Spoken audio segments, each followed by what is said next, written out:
할렐루야. 네. 오늘은 대강절 셋째 주일입니다. 셋째 주일에서 계속해서 시리즈 말씀 계속 전하도록 하겠습니다. 오늘은 세 번째라서 기쁨의 주일 이렇게 보통 부르고 있습니다.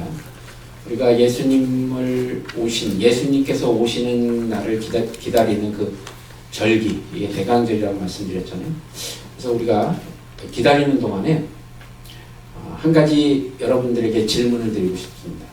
주님께서 오시는 동안을 기다리는 동안 과연 우리의 마음은 기쁨으로 충만하십니까? 라고 물어보고 싶어요. 기다림이라는 것은 원래 이렇게 본질적으로 쉽지 않죠. 기다린다는 것 자체가 힘듭니다. 우리는 간절히 원하는 것이 현실이 되기를 바라고는 있지만 그 시간이 예상보다 길어질 때, 그러니까 우리 마음이 기다림에 지쳐서 흔들리죠. 때로는 불안하기도 하고 초조하기도 하고 그런 상황에 맞닥뜨리게 됩니다. 그러니까 기다림이라는 것 자체가 인내를 요구하고요. 또 그 과정에서 내가 가지고 있던 소망이 흔들리기도 한다는 것이죠. 여러분 삶 속에서 어떤 것이든지 좋은데 어떤 것이든지 여러분 기다려 보신 경험들이 있으실 거 아니에요? 오랜 시간 동안. 건강일 수도 있고요. 가정의 화목일 수도 있고요. 아니면 어떤 간절한 기도의 응답이 기대와 달리 좀 늦어질 때 우리 마음이 쉽게 낙심합니다. 영적인 기다림도 이와 다르지 않다는 거죠. 오늘 우리가 주목해야 될 그 데살로니가 교회 성도들이 그런 상황에 놓여 있었다는 사실입니다. 그들이 예수 그리스도의 재림이 임박했다는 소식을 듣고 얼마나 기뻐했겠습니까? 얼마나 큰 기대를 가지고 소망으로 주님을 기다린 거죠. 근데 그 기다림의 시간이 점점 흐르면서 어떻게 해요? 그 뜨거웠던 열정이 점점 식어가고 교회 안에 이제 어떤 일이 벌어지냐? 혼란이 시작되고 불안이 싹트기 시작합니다. 예수님 정말 오시는 거 맞나? 아니 우리가 이렇게 기다리는 게 맞는 건가? 누군가 한 사람이 이렇게 얘기하면 그때부터 듣고 있던 사람들이 삽시간에 불이 번지듯이 막 번져나가죠. 불안한 겁니다. 의문이 생기죠. 심지어 재림이 코앞에 왔다고 일상적으로 사는 모든 노동을 포기하고 다 없애버리고 노동도 안 하고 그냥 재림만 기다리는 이런 무질서한 모습까지 나타났던 당시의 교회 모습입니다. 그들에게 기다림은 더 이상 기쁨이 아니라 혼란과 무질서의 원인이 되어버렸습니다. 그런 위기 속에서 사도 바울이 데살로니가 교회 성도들에게 아주 핵심적인, 그러니까 긴급하고 핵심적인 지침을 딱 전달하죠. 그게 바로 뭐냐면 오늘 말씀하고 같습니다. 어떻게 기다려야 되는가?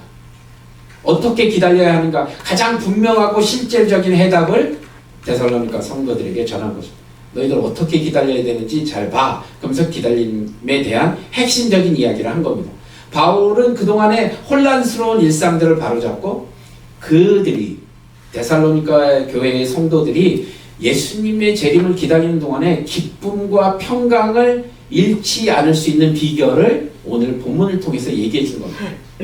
사랑하는 여러분, 우리가 지금 기다리는 게 누구죠? 예수님입니다. 우리도 주님의 오심을 기다리는 사람들이잖아요. 우리는 2000년 전에 그 베들레헴에서 오신 그 예수님의 성탄을 준비하는 동시에 영광 중에 다시 오실 재림 예수를 간절히 기다리고 있는 사람들입니다. 이 중대한 기다림의 시간을 우리는 어떻게 살아야 하냐는 겁니다. 바울은 오늘 본문을 통해서 이 아주 중요한 시간, 이 기다림의 시간, 대강절의 정신을 담아낼 수 있는 교훈을 우리에게 오늘 가르쳐주고 있습니다. 자, 오늘 이 말씀을 통해서 단순히 참고 버텨내는 인내를 넘어서서 기다림 자체를 소망과 기쁨으로 채우는 비결로 맞이할 수 있도록 오늘 말씀을 통해 우리가 혼란 속에서도 기쁨을 잃지 않고 거룩함으로 주님을 맞이하며 준비하는 저와 여러분이 되시길 간절히 축복합니다. 자, 우리가 첫 번째 기억해야 될 건 뭐냐면요. 기다림 속에서도요, 항상 기뻐하라 이겁니다. 아주 단호하게 얘기죠. 항상 기뻐하라. 근데 우리의 경험을 한번 비춰보면 우리의 경험과는 좀 거리감이 좀 있죠. 기쁜 일이 생기면 기뻐하는 건 당연하죠. 그건 누구나 할 수 있습니다. 우리의 삶은 기쁨이 아닌 때로는 시련이 있을 수 있고 고난이 있을 수 있고 가장 견디기 힘든 긴 기다림이 우리를 기다리고 있고 우리를 채우고 있죠. 이렇게 지루하고 때로는 고통스러운 상황 속에서 성경 말씀이 우리에게 항상 기뻐하라고 요구합니다. 항상. 바울이 얘기하는 그 기쁨이 도대체 뭐길래 모든 상황을 초월할 수 있는 능력이 있느냐는 겁니다. 자, 바울이 말하는 여기에서의 기쁨은요, 우리의 외부적인 환경이나 조건에 따라서 쉽게 변하는 그런 감정적인 기쁨을 얘기한 게 아닙니다. 일시적인 행복이나 세상적인 쾌락, 그 뿌리가 근본적으로 다르다는 겁니다. 그걸 얘기하고 있는 거죠. 이 명령에 쓰인 헬라어 원어의 미닝은 영혼의 평안과 구원에 대한 확신에서 솟아나는 깊은 기쁨, 곧 영적인 기쁨을 이야기하고 있습니다. 그 뜻을 담고 있죠. 그래서 이 명령을 전한 사도 바울도 자신의 삶에서 가장 분명하게 드러내고 있죠. 바울은 이 편지를 쓰는 그 당시조차도 핍박과 고난과 매맞음과 옥에 갇히는 고통 가운데 있었다는 겁니다. 그럼에도 불구하고 빌립보서 4장 4절에 뭐라고 얘기하냐면 한번 읽어볼까요? 시작. 주 안에서 항상 기뻐하라. 내가 다시 말하노니 기뻐하라. 예, 아멘. 그 기쁨이, 그 사도 바울의 기쁨이 좋은 일이 생겨서가 아니잖아요. 좋지 않은 환경을 초월해서 역사하시는 하나님께 대한 흔들리지 않는 믿음을 얘기한 겁니다. 그 믿음에서 나왔다는 거예요. 이 기쁨이. 그래서 주 안에서 항상 기뻐하라 이렇게 고백한 겁니다. 데살로니가 성도들 역시 마찬가지죠. 데살로니가 전서 1장 6절에 보면 이렇게 되어 있습니다. 또 너희는 많은 환난 가운데서 성령의 기쁨으로 말씀을 받아 우리와 주를 본받은 자가 되었으니 라고 기록합니다. 그러니까 환난이 사라져서 기쁜 게 아니라 환난 속에서도 하나님께서 주시는 그 성령의 기쁨을, 복음을 붙들었다는 얘기입니다. 이게 바로 우리가 주님의 다시 오심을 기다리는 이 시간, 저와 여러분 어떠한 상황 속에서도 붙들어야 할 진정한 기쁨인 줄을 믿으시기 바랍니다. 이렇게 어떻게 그러면 고난과 긴 기다림 속에서도 이 영적인 기쁨을 잃지 않을 수 있을까? 그 비결은 간단하죠. 우리의 기쁨의 원천과 근거가 우리 자신, 우리 스스로가 아니라 바로 우리와 함께 하시는 누구요? 주님이시기 때문에 그렇습니다. 우리가 아무리 힘든 상황에 처해도 기뻐할 수 있는 이유는요, 우리의 시선을 현실의 문제에 두는 것이 아니라 하나님의 변치 않는 약속에 두기 때문에 그렇습니다. 우리의 시선을 그곳에 고정시키기 때문에 그렇다는 거죠. 오늘 본문의 결론 구절인 24절에 보면 너희를 부르시는 이는 미쁘시니 그가 또한 이루시리라. 아멘. 여기서 사용된 그 미쁘신이라는 단어는요, 신실하다, 변함이 없으시다 이런 뜻이거든요. 그러니까 우리의 삶을 지탱하는 소망과 기쁨의 보증은 바로 우리를 부르신 하나님께서, 하나님 그분이 신실하시기 때문에 그 약속을 반드시 이루실 것이라는 확신에 있다는 것입니다. 그러니까 대강절은요, 바로 이 하나님의 신실하심을 온 마음으로 우리가 기억하는 거예요. 하나님은 수천 년 동안 메시아를 보내시겠다는 그 구약의 약속을 잊지 않으시고 때가 찼으니 어떻게 해요? 베들레헴에 아기 예수로 그 약속을 성취하셨어요. 메시아를 보내시겠다고 했잖아요. 구약 창세기부터. 그죠?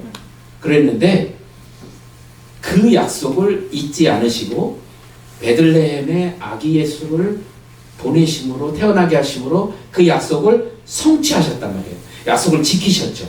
그러고 나서 뭐예요? 그 때가 찼으니 베들레헴에서 아기 예수로 약속을 성취하시고 첫 번째 약속을 이루신 신실하신 주님께서 뭐라고 또 약속하셨냐면 내가 다시 오겠다고 약속하셨어요. 주님이 내가 다시 오겠다 약속하십니다. 그러니까 이 두 번째 약속 또한 반드시 이루어진다는 사실을 우리가 믿어야 되는 거죠. 아멘. 이 약속에 대한 확고한 믿음이야말로 우리의 기쁨을 지켜주는 가장 든든한 그 뿌리가 되는 겁니다. 이게 있어야 된다는 겁니다. 그게 우리의 기쁨의 원천이 되는 거죠. 우리가 흔히 어떤 결과를 얻었을 때 우리가 또 간절히 바라던 어떤 목표가 성취됐을 때 비로소 기뻐할 자격이 있다고 생각합니다. 네가 이만큼 고생해서 이렇게 이뤘으니 너 이제 기뻐해도 돼. 이렇게 생각하죠.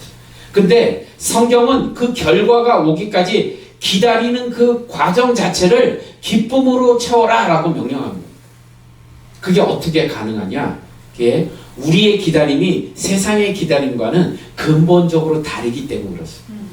무엇보다도 우리의 기다림이 결코 헛되지 않음을 우리가 확신하기 때문에 기뻐할 수 있다는 것이죠. 우리가 기다리는 것은 막연하거나 불안한 미래가 아니라 반드시 다시 오시겠다고 약속하신 예수 그리스도이기 때문에 그렇습니다. 이처럼 확실하고 영원한 소망을 가진 자들이 기다리는 동안 절망할 이유가 있냐는 겁니다. 없다는 거예요. 우리가 기다리는 모든 것이 결국 주님 안에서 온전하게 완성된다는 것을 우리가 이미 알고 있기 때문에 우리는 오늘이라는 시간을 소망과 기쁨으로 채울 수 있다. 그 얘기를 지금 하고 있는 거예요. 어렵게 생각하실 필요가 없죠. 우리는 이 험난한 세상에서 혼자 그냥 막연히 기다리는 고아가 아님을 알기 때문에 기쁘다. 기뻐한다. 이 얘기입니다.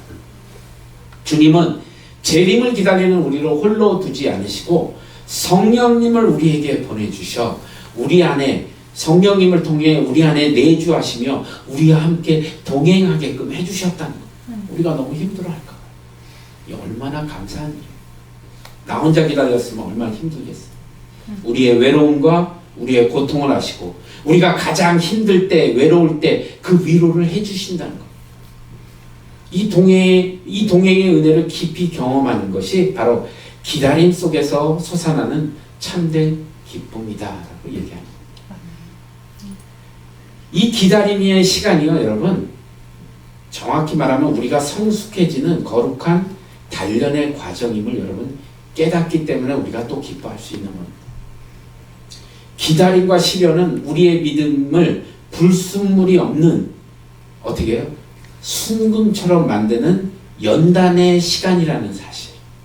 그걸 깨달아야 되는 거예요. 그래서 야고보서 1장 12절에 이렇게 말씀하십니다. 우리 함께 읽어보겠습니다. 시작. 시험을 참는 자는 복이 있나니 이는 시련을 견디어낸 자가 주께서 자기를 사랑하는 자들에게 약속하신 생명의 멸관을 얻을 것이기 때문이다. 아멘. 우리는 이 과정을 통해서 굳건한 믿음을 갖게 되고 주님을 닮아가는 거룩한 성숙에 이르게 된다.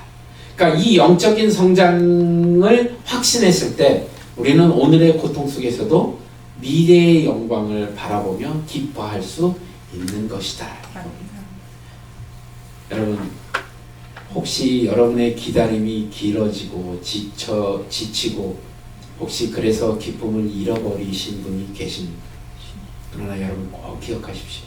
우리의 기쁨은 변덕스러운 환경에서 오는 것이 아니라 영원히 신실하신 우리 주 예수 그리스도로부터 온다는 사실을 기억하십시오.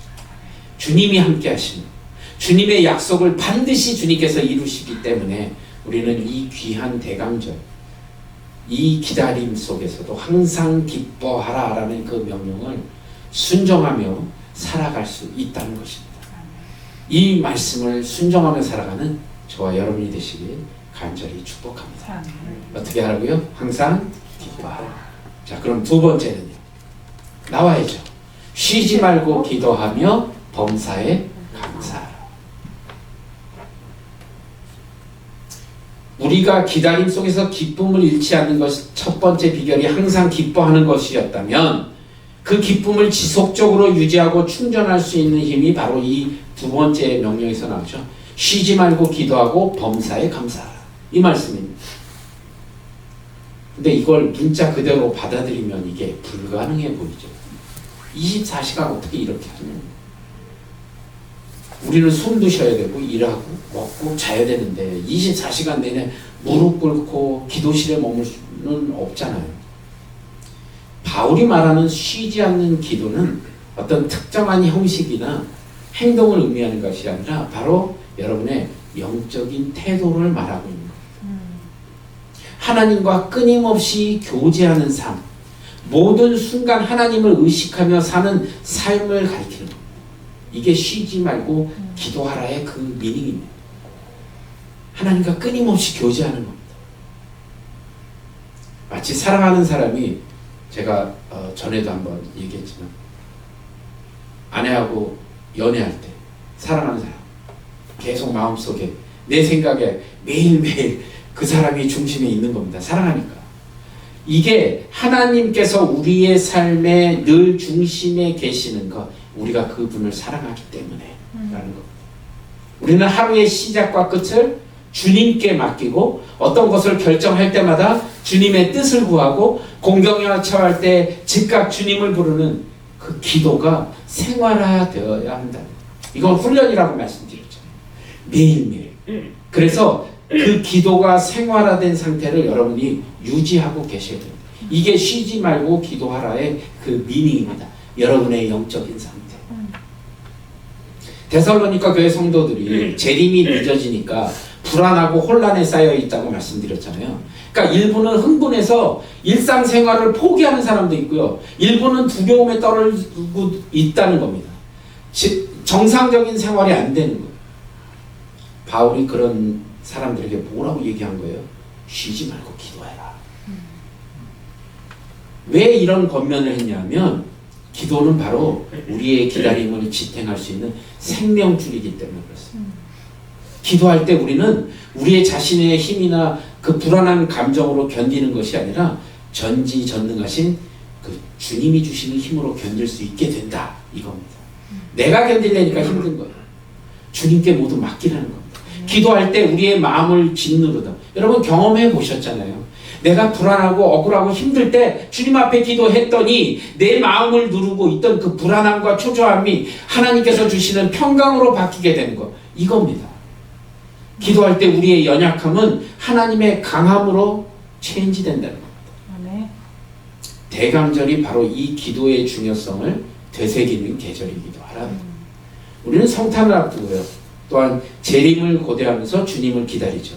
초대교회 성도들의 그 뜨거운 기도, 마라나타, 주 예수여 어서 오시옵소서, 이렇게 얘기하죠.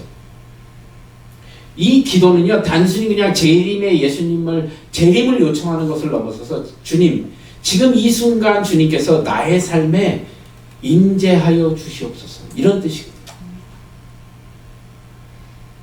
이 고백이에요. 지금 이 순간 저의 삶에 주님 어서 오시옵소서, 나의 삶을 주관하여 주시옵소서, 이 고백이거든요. 그러니까 쉬지 않고 드리는 이 기도가 우리의 기다림을 소망으로 가득 채워 줄 거라십니다. 그리고 이어지는 18절에 뭐라고요? 범사에 감사하라. 기쁜 일에만 감사하는 것이 아니라 우리 일상생활에 발생하는 모든 일, 그 범사가 모든 일이거든요. 그 모든 일에 감사하라. 아니 어떻게 우리의 고난이나 어려움 속에서도 감사할 수 있는 거냐는 겁니다. 아니 지금 고난 중인데 어떻게 감사하냐고요. 힘들어 죽겠는데. 그런데 뭐라고 밝혀요? 마지막에 이것이 그리스도 예수 안에서 너희를 향한 뭐요? 하나님의 뜻이다. 이게 중요합니다. 하나님의 뜻이에요. 우리의 모든 상황 속에서 역사하시는 하나님의 뜻이 언제나 선하다는 건 믿으십니까? 예, 그러면 하나님의 뜻이기 때문에 우리가 항상 기뻐하고 쉬지 말고 기도하며 그 범사에 감사하는 것, 바로 그겁니다. 언제다 선하신 그것을 믿기 때문에. 그래서 로마서 8장 28절의 말씀입니다. 우리 함께 읽어보겠습니다.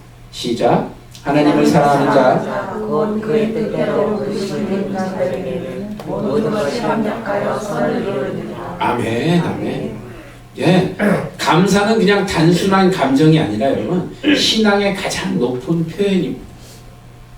눈에 보이는 환경이 힘들고 어려워도 하나님께서 모든 과정을 통해 결국 우리에게 가장 좋은 것, 영적인 유익과 선을 이루실 것을 믿는 그 굳건한 믿음의 고백이 바로 감사라는 겁니다.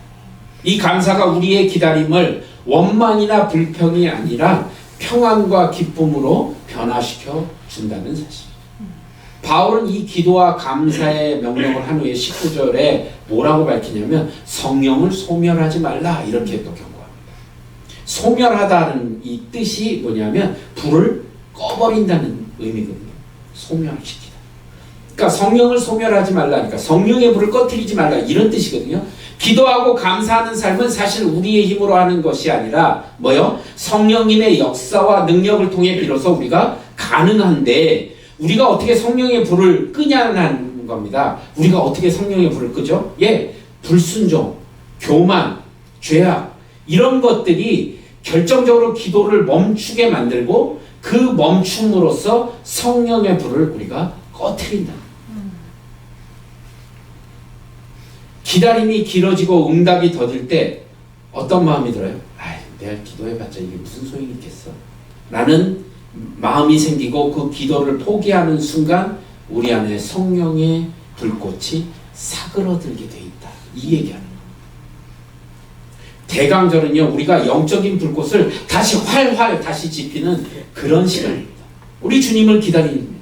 쉬지 않고 기도하고 범사에 감사하는 삶이야말로 성령님의 역사를 인정하고 순종하며 우리 안에 영적인 열정과 불꽃을 활활 타오르게 만드는 가장 확실한 길임을 여러분 믿으시기 바랍니다. 여러분 기다림이 지루하고 힘드십니까? 쉬지 말고 기도하십시오. 기다림이 불안하고 염려되십니까? 범사에 여러분 감사하십시오. 기도하는 기다림은 결코 헛되지 않습니다. 주님께서 반드시 응답해 주실 것이고 그 응답은 우리에게 평강과 거룩함의 열정을 가져다 줄 것입니다. 여러분 기다림 속에서도 쉬지 말고 기도하시고 범사에 감사하는 저와 여러분이 되시길 간절히 축원합니다. 자, 마지막으로 세 번째 기다림 세우기에서도 우리가 해야 될 게 있습니다. 바로 거룩함을 추구하라입니다. 거룩함을 추구하라. 항상 기뻐하라. 그리고 쉬지 말고 기도하며 범사에 감사하라. 그러면 마지막에 거룩함을 추구하라. 우리가 재림을 기다리는 이 순간 가장 중요한 것은요, 우리의 존재 자체를 거룩하게 준비하는 겁니다. 오늘 본문의 마지막 부분은 이 거룩함이 어떻게 가능하고 왜 필수적으로 필요한 건지를 가르쳐 주죠. 23절 말씀이 우리에게는 아주 큰 위로와 놀라움을 주는데 이 앞절에 보시면 평강의 하나님이 친히 너희를 온전히 거룩하게 하시고 이거 너무 감사하지 않아요? 우리 힘으로 안 해도 되는 거예요. 이 구절은 거룩함이 우리의 노력이나 우리의 자격으로 성취되는 것이 아님을 분명하게 얘기해 주고 있는 거예요. 거룩함은 하나님께서 친히 시작하시고 완성하시는 하나님의 작품이다 이겁니다. 여기서 바울이 온전히 거룩하게 해주시기를 기도하죠. 온전히는 부분적인 것이 아니라 완전하게 흠이 없이 거룩하게 만드신다는 의미거든요. 그러니까 이 거룩함의 대상이 우리의 일부분이 아니라는 겁니다. 그러면서 뭐라고 얘기해요? 또 너희의 온 영과 혼과 몸이 우리 주 예수 그리스도께서 강림하실 때에 흠없이 보존되기를 원하노라. 여기서 영과 혼과 몸은 우리의 생각과 감정과 의지를 포함한 내 내면, 영과 혼과 또 우리의 행동을 관장하는 몸과 이 모든 것을 아우르는 우리 존재의 전체, 곧 전인격적인 것을 의미하는 겁니다. 하나님은 우리의 일부뿐만이 아니라 우리 삶의 전체가 주님 앞에 흠이 없기를 원하신다는 사실입니다. 우리가 이처럼 온전히 거룩해야 해야 될 이유는 아주 분명합니다. 이게 주님을 맞이할 준비를 하기 위해서라는 거예요. 주 예수 그리스도께서 보세요. 주 예수 그리스도께서 강림하실 때에 흠없게 보존되기를 원합니다. 이 거룩함을 추구하는 우리의 궁극적인 목적입니다. 마치 신부가 가장 아름다운 모습으로 신랑을 맞이하기 위해 정성껏 단장하듯이 우리는 다시 오실 영광의 주님을 맞이하기 위해 우리의 영과 몸과 혼을 거룩함으로 단정하게 해야 한다. 이 말씀을 지금 하고 있는 거예요. 히브리서 12장 14절 말씀 함께 읽어볼까요? 히브리서 12장 14절 말씀 시작. 모든 사람과 화평함과 거룩함을 따르라. 이것이 없이는 아무도 주를 보지 못하리라. 아멘. 거룩함은요, 주님을 만나는 데 있어서 선택의 문제가 아니라 필수 조건이라는 겁니다. 필수 조건. 그러니까 대강전이 바로 이 거룩함의 옷을 입고 영적인 준비를 하고 하는 그 절실한 시간이라는 사실을 여러분들이 깨달아야 할 겁니다. 그러니까 이 거룩함이요, 추상적인 개념에만 머물면 안 되죠. 바울이 분명히 그 앞에 나오는 19절에서 22절을 통해서 거룩함이 우리 일상생활에 어떻게 나타나야 되는지를 계속해서 말하고 있잖아요. 그러면서 뭐라고 얘기하냐면 예언을 멸시하지 말라 이렇게 얘기합니다. 그러니까 하나님의 말씀을 귀히 여기고 사랑하고 말씀에 가르친 대로 살아가려는 말씀 중심의 삶을 의미합니다. 그것이 예언을 멸시하지 말라 이렇게 얘기한 겁니다. 그리고 뭐라고 그러냐면 범사에 헤아려 좋은 것을 취하라 이렇게 얘기하거든요. 그러니까 우리가 살면서 부딪히는 수많은 선택 또 정보 속에서 성령님의 인도하심을 받아 하나님 뜻에 합당한 선한 것을 분별하여 붙잡는 지혜로운 삶을 언급한 겁니다. 그게 범사에 헤아려 좋은 것을 취하라. 그리고 뭐라고 또 강조하냐면 악은 어떤 모양이라도 버리라 이렇게 얘기합니다. 그러니까 죄를 짓는 명백한 행동뿐만 아니라 죄로 이끌 수 있는 아주 작은 유혹과 환경, 심지어 죄의 그림자까지도 멀리하라는 단호한 삶을 의미하는 겁니다. 내가 이길 수 있어, 한번 붙어봐야지가 아니라 아예 처음서부터 하지 말라는 거예요. 나는 크리스천이니까 우리 아이들에게도 그러거든요. 파리 같은 데 가서 나는 크리스천이니까 다른 사람 다 술 먹고 담배 피고 뭐 춤추고 놀 때 나는 거기서 거룩함을 지킬 수 있어 라고 하지 말고 아예 거길 가지 말라는 겁니다. 너를 유혹할 수 있는 찬스가 생기는 모든 것들을 아예 애초에 막아버리라는 거예요. 가지 말라는 거예요. 가서 이길 생각하지 말고 가지 말라고요. 아예. 그거 악은 어떤 모양이라도 버리라 이겁니다. 죄의 그림자조차도 멀리하는 단호한 삶을 살라. 그러니까 결국 거룩함은 일상생활 속에서 말씀을 사랑하고 선을 분별하고 악을 멀리하는 구체적인 삶의 행동을 통해서 드러나는 것이다. 그런데 이 거룩함과 흠없는 보전이 우리의 연약한 힘으로는 도저히 불가능해 보이죠. 왜 불가능하죠? 우리가 노력할수록 넘어지고 실수하는 내 모습을 보면서 낙심하죠. 아, 난 이거밖에 안 되나? 이런 생각 들죠. 그런데 24절에 우리에게 가장 큰 위로와 소망을 주시죠. 24절 한번 보시고 시작. 너희를 부르시는 이루시니 그가 또한 이루시리라. 아멘. 우리가 거룩함의 여정을 끝까지 완주할 수 있는 비결, 그러니까 그 끝까지 완주할 수 있는 것은 우리의 능력이 아니라 오직 하나님의 신실하심, 미쁘심에 달려 있다는 겁니다. 우리를 구원으로 부르신 하나님은 가장 신실하신 분이시기 때문에 우리를 끝까지 책임져 주시고 주님 오시는 그날까지 흠없이 보존되도록 반드시 그 일을 이루어내실 것이다. 아멘. 아멘이시죠. 그러니까 우리에게 소망이 있는 겁니다. 빌립보서 1장 6절은 이 확신을 더욱 단단하게 하죠. 빌립보서 1장 6절 말씀. 너희 안에서 착한 일을 시작하신 이가 그리스도 예수의 날까지 이루실 줄을 우리는 확신하노라. 아멘. 하나님께서 시작하신 일은 하나님께서 완성하신다는 겁니다. 사랑하는 여러분, 여러분의 영적인 성장이 더디다고 낙심하거나 좌절하지 마십시오. 하나님은 지금 이 순간에도 여러분 안에서 일하고 계시다는 겁니다. 주님은 우리를 넘어뜨리지 않고 넘어지면 다시 일으켜 세우시는 분이시고 실패해도 다시 기회를 주시는 정말 신실하신 분이십니다. 우리를 부르신 하나님께서 미쁘시기 때문에 그분이 시작하신 거룩의 여정을 반드시 완성하시고 우리를 흠없는 신부로 만들어 주실 것입니다. 아멘이시죠? 오늘 말씀을 한번 마무리하도록 하겠습니다. 여러분, 우리는 지금 주님의 오심을 기다리는 대강절이라는 복된 시간을 살고 있습니다. 세상 사람들은 성탄절에 선물을 나눠주고, 이미 믿지도 않는 사람들조차도 성탄절에 선물을 주고받는 걸로 끝을 냅니다. 근데 우리는 이 대강절을 통해서 해야 될 일들이 있다.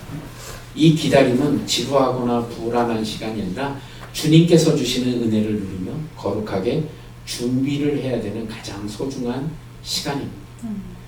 바울이 데살로니가 성도들에게 말했던 이 명령들, 오늘 우리에게도 가장 확실한 대강절의 신앙의 지침임을 여러분 기억하시고, 첫 번째 뭐였죠? 항상 기뻐하십시오.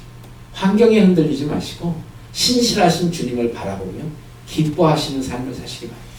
두 번째 뭐였죠? 쉬지 말고 기도하고 범사에 감사하십시오. 기도로 주님과 동행하고 감사로 하나님의 선하심을 고백하는 저와 여러분이 되시길 바랍니다. 그리고 마지막 세 번째, 거룩함을 추구하십시오. 신실하신 하나님께서 여러분의 온 영과 혼과 몸을 흠없이 보존하시고 완성하실 것을 믿고 말씀과 분별력으로 거룩한 삶을 사는 저와 여러분이 되시길 바랍니다. 그래서 우리는 이 기다림 속에서도 충만한 기쁨과 평강을 누릴 수 있을 것입니다. 주 예수여 어서 오시옵소서. 이 고백이 우리의 삶을 온전한 기쁨과 거룩함으로 채우기를 우리 주 예수 그리스도 이름으로 간절히 축복합니다. 아멘. 아멘. 기도하시겠습니다.